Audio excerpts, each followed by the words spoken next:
మన ఆలోచన అంటే అందరు ఎలా పోతే అలా లేదు లేదు, క్రైస్తవుడు ప్రత్యేకంగా ఉండాలి. చప్పలు కూడా దేవుని నామాన్ని. అందరిలాగా క్రైస్తవుడు కనపడడానికి వీల్లేదు, అందరిలాగా క్రైస్తవుడు నిలబడడానికి వీల్లేదు. క్రైస్తవులోని క్వాలిటీస్, క్రైస్తవులోని ఆలోచనలు, క్రైస్తవులోని ప్రవర్తన, క్రైస్తవులోని ప్రతి అడుగు ఎలా ఉండాలి అని అంటే సమాజానికి వేరుగా ఉండాలి. మనం ఎలా ఉండాలో తెలుసా? మన మాట అవునంటే అవును, కాదంటే కాదు. అందరూ ఏం చెప్తారో చూసుకొని తర్వాత అడుగులేద్దాంలేనో కాదు, మనం ముందే చెప్పేసేయాలి మన స్టాండ్ ఏంటో, మన జీవితం ఏంటో, మనం ఎలా బ్రతకబోతున్నామో, మనం ఎలాంటి నిర్ణయాలు తీసుకోబోతున్నామో మనకి క్లారిటీ ఉండాలి. వాడు వస్తే ఎంత, రాకపోతే ఎంత. నీతో ఎవరు రావాలో తెలుసా? దేవుడు రావాలి నీతో. పౌలు అంటాడు, నేను మనుష్యులను సంతోషపెట్టువాడనైతే క్రీస్తు దాసుడను కాకపోదును. నేను మనుషుల కొరకు ఆలోచిస్తే రేపు వాడు వస్తాడో రాడో, రేపు నన్ను గౌరవిస్తాడో, వాడి కార్యానికి పిలుస్తాడో, నా కార్యానికి వస్తాడో రాడని నేను కనుక వాడి గురించి నేను ఆలోచిస్తే నేను అసలు క్రైస్తవునే కాదు. ఏం కాదు? నేను అసలు క్రైస్తవునే కాదు, నేను దేవుని యొక్క దాసునే కాదు.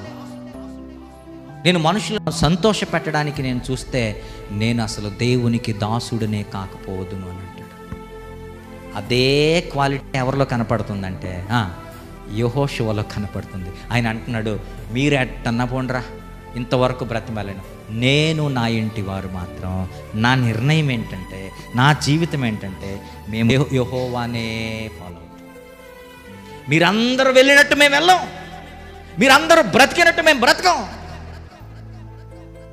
నా స్టాండ్ అది కాదు, నా ఆలోచన అది కాదు, నా జీవితం అది కాదు. నేను ఇలా ఉంటా, ఇలా బ్రతుకుతాను, ఇంతే. ఇదే నా బ్రతుకు, ఇదే నా జీవితం చెప్పేసరికి అందరికి ఏమైందో తెలుసా?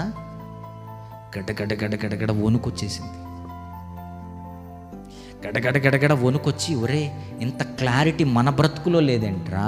ఎవరి బ్రతుకులో లేదు?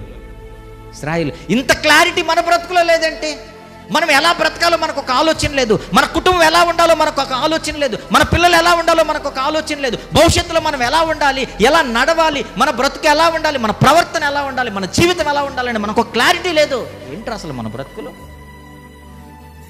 ఏంటి మన జీవితం? అప్పుడు ఆలోచిస్తున్నారు. అప్పుడు ఆలోచించి అప్పుడు అంటున్నారు, ఏమన్నారు తెలుసా?